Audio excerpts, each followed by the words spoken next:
The voicemail played in that small police room. Her voice, smooth and guilty, saying, "Just fix the title. She's old. She won't notice." My hands didn't shake. I'd already printed every receipt. She thought she'd buried me in paperwork. She didn't know I'd built a fortress with it. The story's only beginning. My name's Odessa Marin, and I've been living in Savannah long enough to see the same camellias bloom through 3 hurricanes and a husband's funeral. 69 feels like the age where every morning you wake up and count your blessings by how many bones don't protest. My house smells of lemon oil and coffee grounds, the kind of scent that reminds you you're still standing. The church bulletin is pinned by a magnet shaped like an angel, and my pill organizer sits beside my Bible, both part of my daily routine. Folks around here mean well, always dropping by to check on me since Thomas passed. Bless their hearts, I tell myself. They hover because they don't know what else to do. I keep busy, balancing the checkbook, sweeping the porch, replacing light bulbs before they burn out. I'm no helpless widow. Still, the quiet at night has its own weight, the kind that turns the tick of the clock into company. That afternoon, while sorting through a stack of utility bills, my phone buzzed. It was Asher Corin, Delphine's boy. Said his mama was clearing out some assets. "We've got a car you might like," he wrote. "Family price." The words looked generous, but they carried the perfume of obligation. We met in the Publix parking lot the next day, right under the security cameras. I don't do transactions in shadows. Asher leaned against the hood of a silver sedan, keys twirling between his fingers like he was rehearsing charm. "It's clean, Miss Odessa," he said. "Low mileage. My mom barely drove it." "People say that about casseroles too," I told him. "Doesn't mean they age well." He laughed, but his eyes shifted. I checked the VIN plate, tires, oil, even ran a Carfax on my phone. "You don't miss much," he said. "I can't afford to." I replied, "I like sleeping at night." He tried to hurry me, saying another buyer was waiting. I smiled. "Then he can wait while I read." My voice was calm but final. When I wrote the cashier's check and photographed the title, I said, "We do it right or we don't do it. That's how I've lived my life." Asher's phone rang. His mother's voice spilled through the speaker, sweet and sharp. "Be sure Miss Odessa signs where she's told." I heard it for what it was, not guidance, but control. I signed anyway, my handwriting steady. Once, years ago at a family dinner, Delphine had told me I was so practical. The same way someone might say, "So small." I'd smiled then too. A silent woman makes people underestimate her. When I slid into the driver's seat, a faint lavender scent clung to the air. The seat memory was pushed forward, too close. On the GPS screen, one saved location blinked, residence.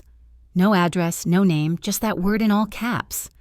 It felt intentional, almost theatrical. Curiosity flickered like a pilot light. I tapped for details. Coordinates in the Blue Ridge foothills, roughly 4 hours away. I told myself it was nothing, that people save all sorts of nonsense in their cars. But my thumb hovered over start route. I wasn't Nancy Drew, but I'd spent decades auditing field reports. I knew how to follow a lead. I saved the coordinates, snapped a photo, emailed it to myself, paper trails, keep old women safe. Back home, I checked the gas gauge, filled up at Quick Trip, and tossed a bottle of water, almonds, and a phone charger on the passenger seat. My daughter Ilyana called, asking if the car ran smooth. "Like new," I said. "Brakes firm, tread deep, no lights on." Then a text from Delphine came through. "So glad it worked out. You're set now." That phrasing, "you're set now," sounded like permission. I whispered to the empty kitchen, "No, ma'am." Then I scribbled a note for my neighbor Hollis. "Gone driving, back by dark." When I turned the key, the GPS spoke in that soft, robotic tone. "Proceed to the highlighted route." I shifted into drive, a small thrill sparking under the calm, the kind of thrill that reminds you you're still alive and still capable of surprising yourself. The road stretched straight ahead, flat and endless, the kind that lets your mind wander even with cruise control steady at 65. My hands sat firm on the wheel. 9 and 3. Just like they taught us back when seatbelts were optional and music came from the radio, not the dashboard. Waze murmured directions in a voice too calm to trust. I passed a green sign that read Charleston, next exit, and something in my chest tugged. That dinner had been just last week, but it still echoed louder than the tires on the asphalt. Eyes up, Odessa, I told myself. Hands steady, heart quiet. But hearts don't always listen. Delphine's townhouse came back to me, polished to perfection, smelling of lilies and old pride. The brass knocker gleamed like she'd been waiting to test my reflection in it. She opened the door before I even knocked. Odessa, you look so capable, she said. With that sugar-over-steel tone, women like her, perfect young. I let her take my coat but kept my dignity in my pocket. The dining room was arranged like a chessboard, every piece deliberate. My name card was set at the far end, angled just enough so I couldn't see the head of the table. Ilyana leaned in and whispered, Mom, just breathe. One dinner. I smiled. One dinner's a long time to be polite. The cocktails came first, served by a man who looked too nervous to blink. I asked for seltzer. Not champagne. Delphine's laugh sparkled. So disciplined, she said. How admirable. All around me, the talk fluttered like moths, roof repairs, HOA vendors, the kind of safe chatter that hides sharper things. When someone mentioned the car, Delphine chimed in. We couldn't keep it. Too many memories. Her glance at me was too quick, too careful. Asher bragged about his promotion. His wife, my daughter, beamed. Delphine raised her glass. We'll help them budget wisely, she announced, staking her claim like she'd planted a flag on my child, I said evenly. They've been managing fine. I raised a woman who knows what a balance sheet looks like. The silence that followed was the kind that counts seconds. Dinner unfolded like theater. Chinoiserie plates, bone-handled silverware. I sat closest to the servers, brushed again and again by accident. Delphine's toast glittered with compliments that cut if you looked too close. Some women lead. Some support. Tonight we honor those who keep the trains running. Every eye turned briefly toward me. Ilyana's hand found my knee under the table, a silent plea not to react. I lifted my glass and said simply, to homes built on truth. That froze a few smiles. Then dessert came, a fondant cake that read, Welcome Home, set between Asher and Ilyana. No slice bore my name. I put down my fork. Pretty cake, I said. Who's moving where? Delphine's lips curved. We keep family close. I met her gaze. Define close. Her eyes flinched first. Later. In the powder room. I heard voices over the hum of the fan. Delphine's sharp whisper. She'll sign what she's told. She always does. Asher muttered, Mom, be kind. Kindness costs. Delphine replied. I let the water run, washing my hands longer than needed, watching the reflection of a woman they still thought small. When I returned, I moved my chair slightly, enough to stop the servers from brushing past. Small, quiet victories. My phone sat on the table. I typed a note to myself. Document patterns, paper first, feeling second. That's how you stay sane when people underestimate you. Leaving, Delphine helped me with my coat. You did well for yourself. Odessa. Given your circumstances, I smiled. My circumstances are, I'm me. Outside. The night smelled honest. I told Ilyana, I'm fine. Go on with Asher. I checked their Uber Eats out of habit. Alone. I drove off. Headlights sweeping the street. The car's GPS flickered to life. One saved destination. Residence. I dismissed it then, thinking it just another oddity. Now, on this same highway, I realized that dinner wasn't about family. It was about power dressed in pearls. I adjust the mirror, steady my voice, and say softly, I'm done being placed. My phone buzzes. Delphine's name lights the screen. Be safe on those mountain roads. My breath stills. I hadn't told a soul where I was going. The message sat on my screen like a nail in a tire. Be safe on those mountain roads. Delphine's words. I hadn't told a soul where I was headed. The car hummed steady under me, but something inside shifted. I caught the wheel before the rumble strip did. The click of the blinker grounded me back into the moment. 90 seconds of silence. Just the road, my breath, and a truth too sharp to ignore. I took a screenshot, forwarded it to myself with the subject line: chain of custody. Tracking? Old habits die last. Paper trails don't forget. Maybe she'd left her telematics tied to this car. Maybe she was watching me the whole time. Before climbing higher, I needed clarity, not confrontation, not yet. I pulled into a brightly lit convenience store, parking under a camera, driver's side facing the window. Safety is planning, not luck. I called my daughter. "Baby, did you share my location with your mother-in-law?" I kept my tone calm, clipped. Ilyana's voice cracked through static. "Mom, I barely share mine with Asher. We turned off all that tracking junk after the move." I believed her. Mostly. "Then do me a favor tonight. Change your Apple ID password, check the iCloud family settings, and take that old sedan off the connected list. I'm not mad. I'm protecting me." She sighed, hurt but understanding. "He's stuck between us, Mom," I said. "A fence isn't an insult, sweetheart. It's a property line." There was quiet on the line. I ended with love, firm but gentle, and no forwarding my words to anyone tonight. Peace doesn't mean silence. The thought of Delphine's voice curling through a speaker made my stomach tighten. I pulled up the infotainment menu. "Connected services," it read.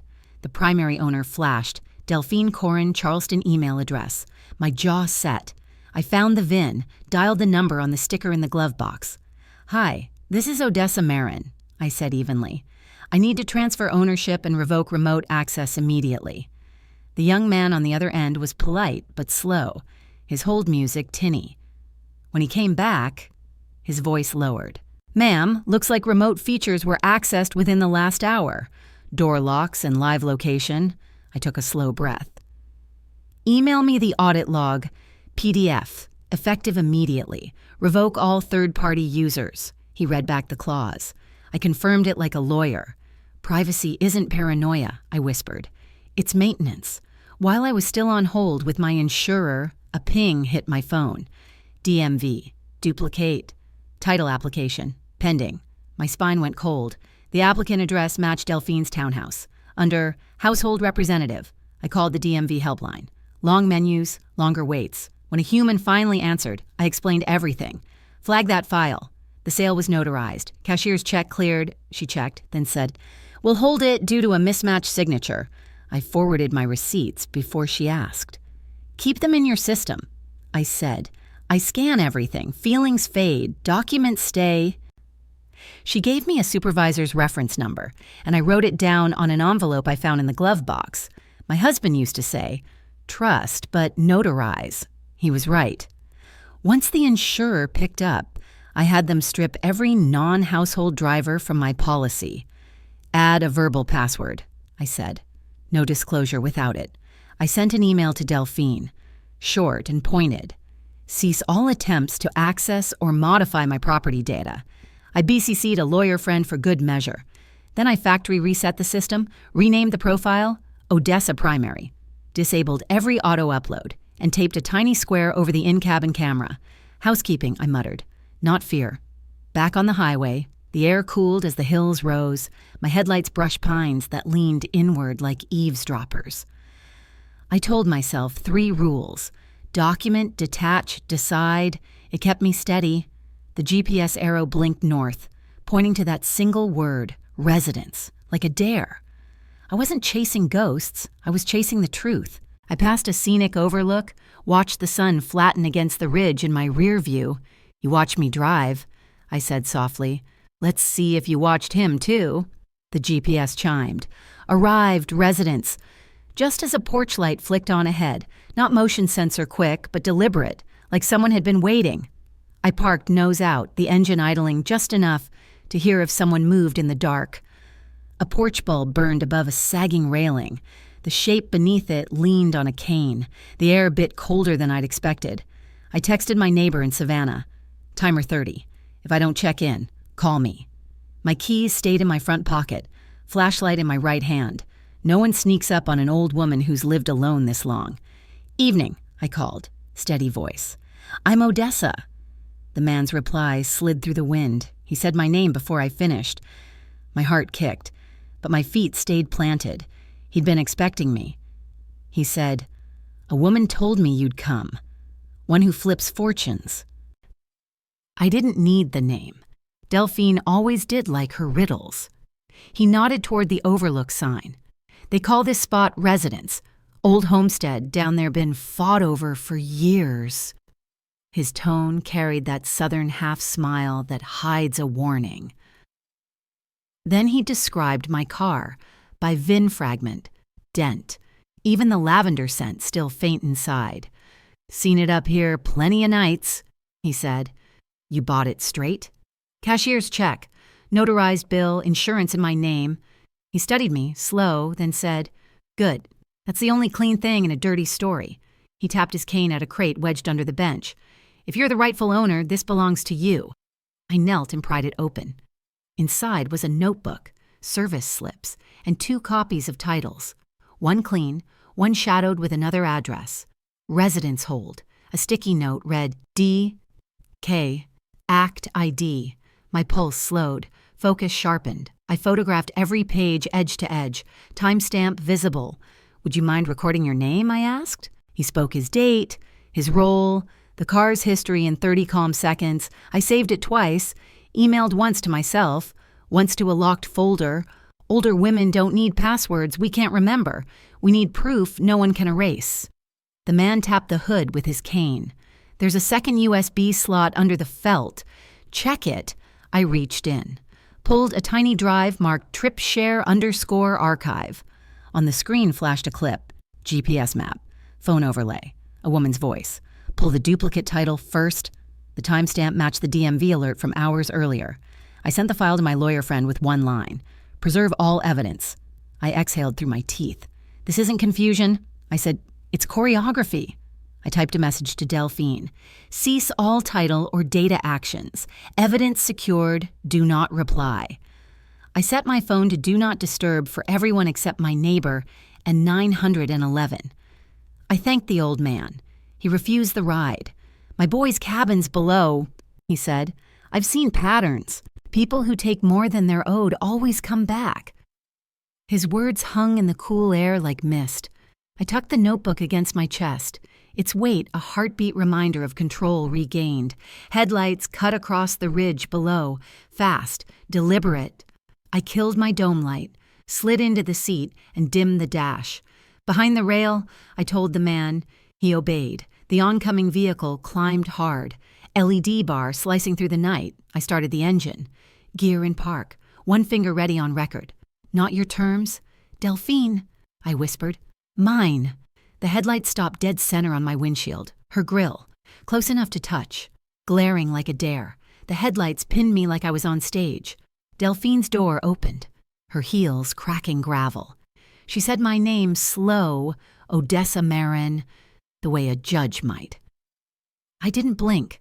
The car idled steady. Dome light off, rear camera rolling wide. "Evening," I said evenly. "You're on camera. This turnout's public. Watch your footing." She smiled, sharp and hollow. "You have something of mine." I rested my hand on the wheel. "No," I said. "I have something you tried to launder." The old man kept behind the rail just as I'd told him.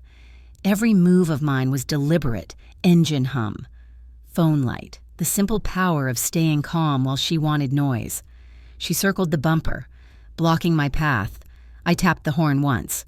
Boundary. Not panic. "Cease and desist," I said, clear enough for the mic. "No interference with my property. You're being recorded." Delphine leaned closer, her perfume too sweet for mountain air. "You wouldn't risk scaring your grandson's mother?"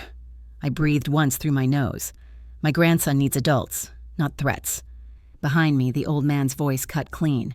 "Plate logged, South Carolina, tag 637V. I repeated it for the audio record. Delphine flinched. I asked her to step back 5 feet. She laughed but moved, pride making her obey the rules she'd mocked. I texted my neighbor one word, Ridge. The signal we'd agreed meant call the sheriff if I go silent. Delphine held up a folded page. Clerical hold, she said. A DMV printout with my VIN stared back. I opened my phone.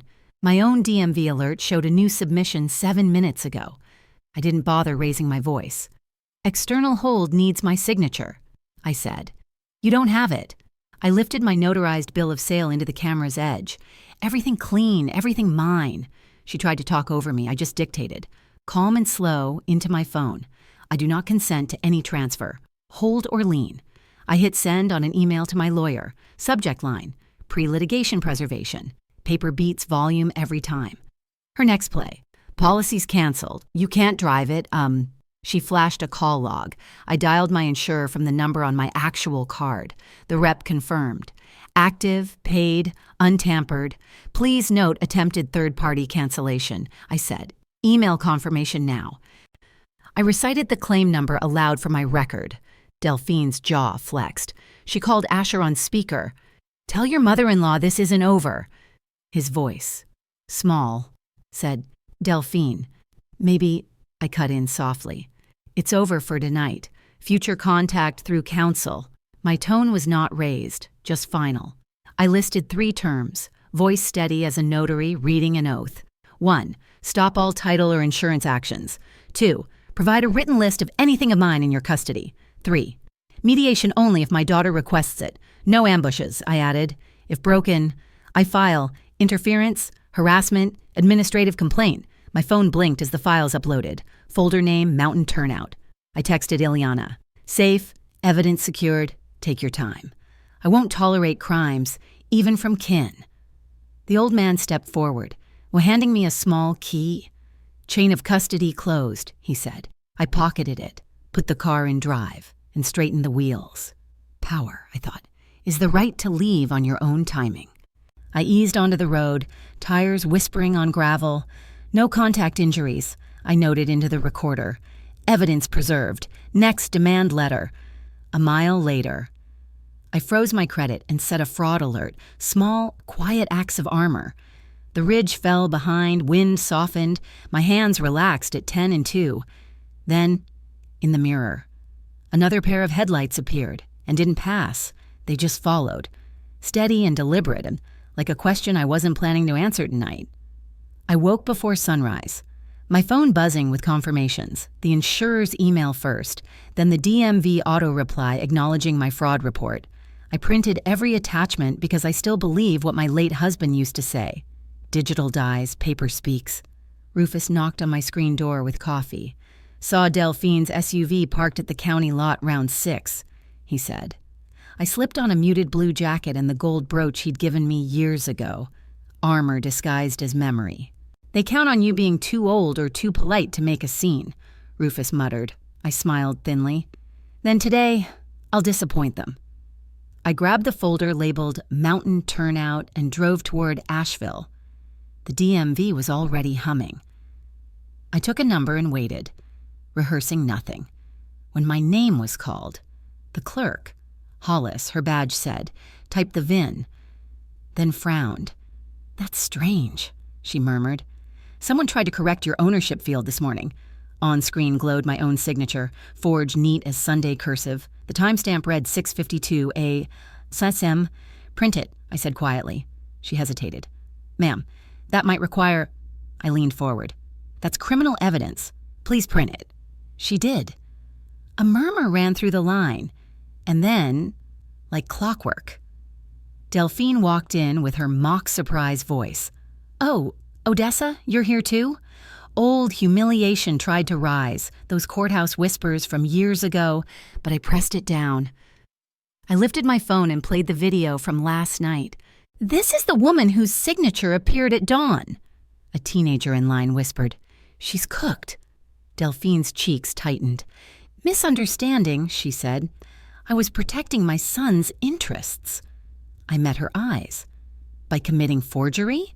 Hollis had already motioned for her supervisor, who nodded to keep recording. I turned slightly so the small crowd could hear. What you're witnessing is elder financial manipulation and identity fraud. Consider yourselves witnesses. Someone in back started filming. I didn't stop them. Delphine's tone went brittle. She tricked my son into selling. Your son negotiated the price, I answered. I wrote the check. Hollis printed a fresh record and stamped it. Ownership undisputed.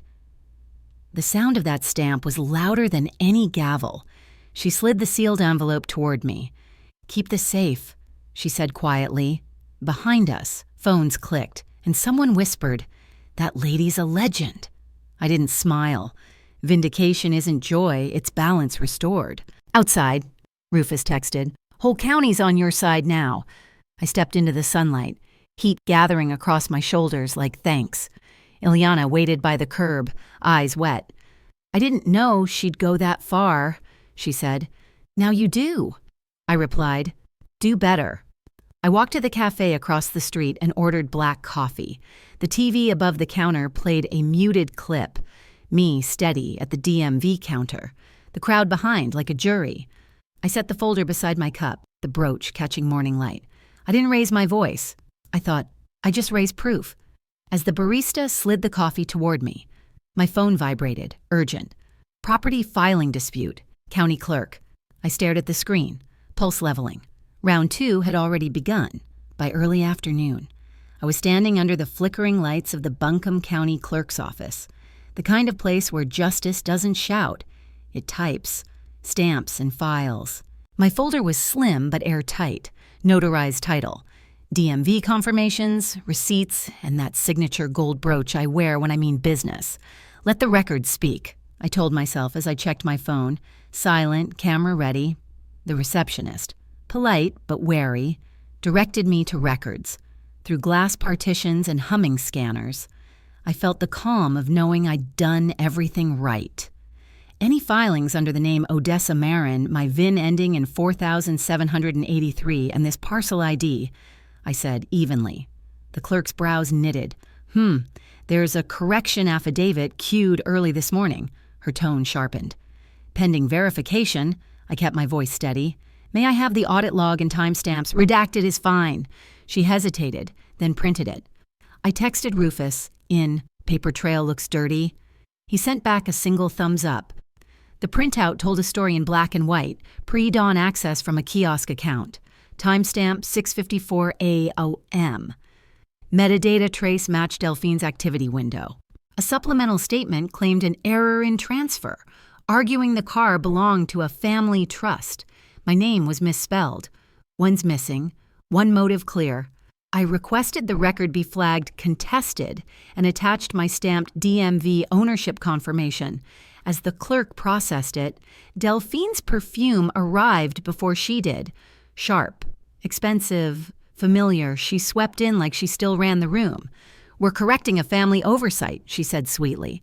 I looked her square in the eye. This isn't a family oversight, it's financial manipulation.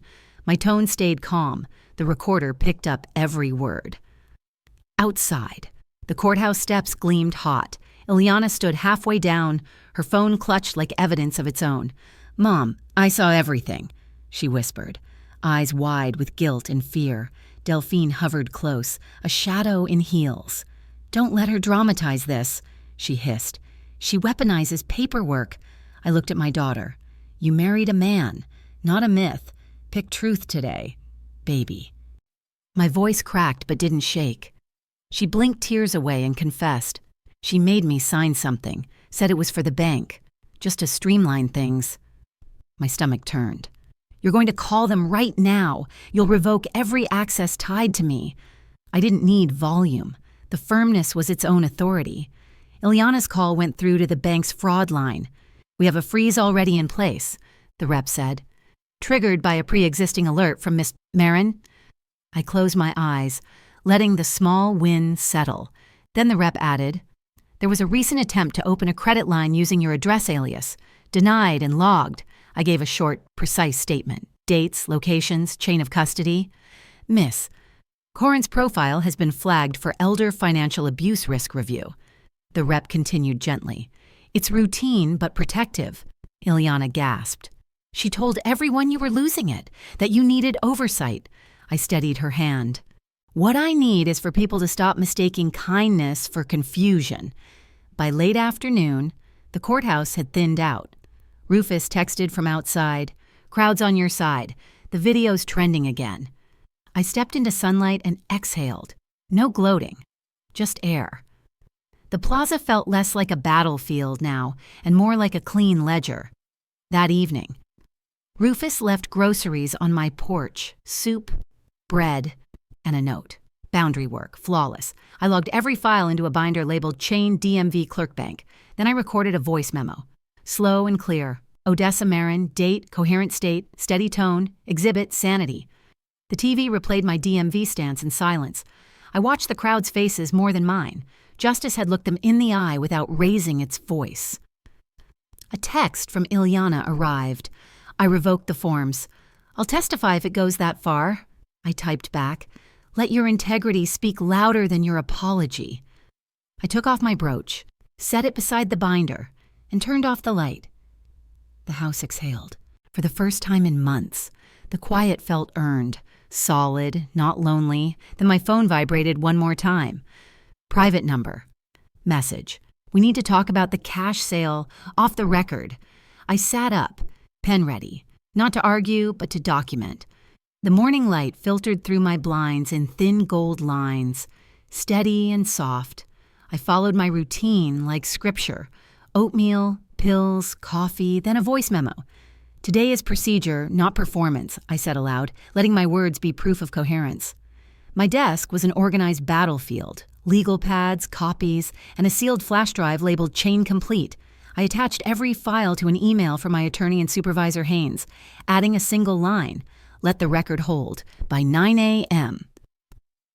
I was in the intake room at the Asheville Police Department, its hum of fluorescent lights oddly comforting. Deputy Morales set up the fixed camera, clipboard in hand. "We'll keep this clean," he said. I placed my phone on the table and pressed play. Delphine's voice filled the room, measured, calculating. "Fix the title hiccup. Make it look like an oversight. Her name's spelled wrong anyway." Morales stopped at the playback halfway, eyes narrowing. "This matches the timestamps from your earlier filings." I nodded. "Chain of custody intact. Copies stored on 2 encrypted drives."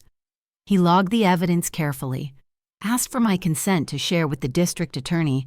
"Granted," I said. "Let the system hear her voice before I ever raise mine." At the courthouse annex, the world felt slower.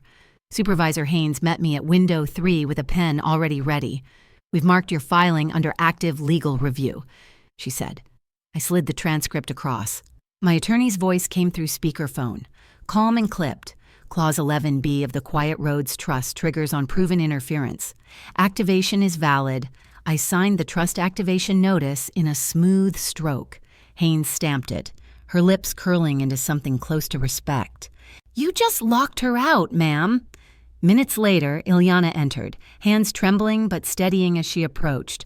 She placed her own statement on the counter, revoking all permissions, acknowledging what she'd signed under Delphine's direction. Her voice cracked. "I didn't know.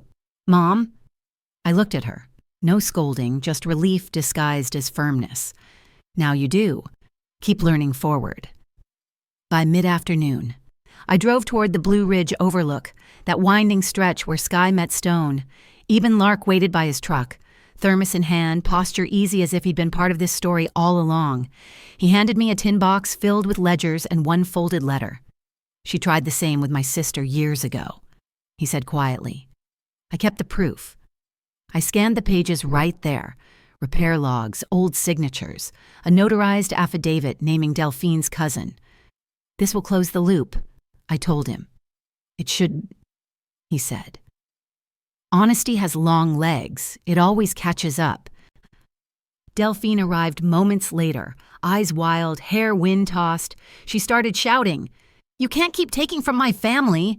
I lifted my phone, recording calmly. "Eben, please deliver your affidavit directly to Deputy Morales in town." My tone was so even it startled her into silence. She finally saw this wasn't her stage anymore. Back in Asheville, Morales accepted Eben's affidavit, logging it into the expanding file. I authorized the trust to donate the vehicle's value to the Elder Fraud Clinic. A local reporter asked for comment outside the courthouse. I smiled faintly. Quiet wins leave the loudest mark. That evening, Ilyana met me at the courthouse steps. She read her apology aloud, short, public, trembling. I didn't hug her. I just said, "Go live honest." Then I turned toward Rufus's car. At home, soup reheated, papers stacked, I raised my mug of ginger tea. To boring paperwork, I said, and to peace that needs no applause. By sunset, my title sat safe in a trust and my story sat on record. Quiet, permanent, and sharp enough to cut. The courthouse clock struck 5 as I closed my binder, thinking it was over until a soft knock echoed through my door. A courier held a plain envelope. No return address. Only 3 typed words. Check the trust. My pulse steadied, but my fingers trembled. Who still had access?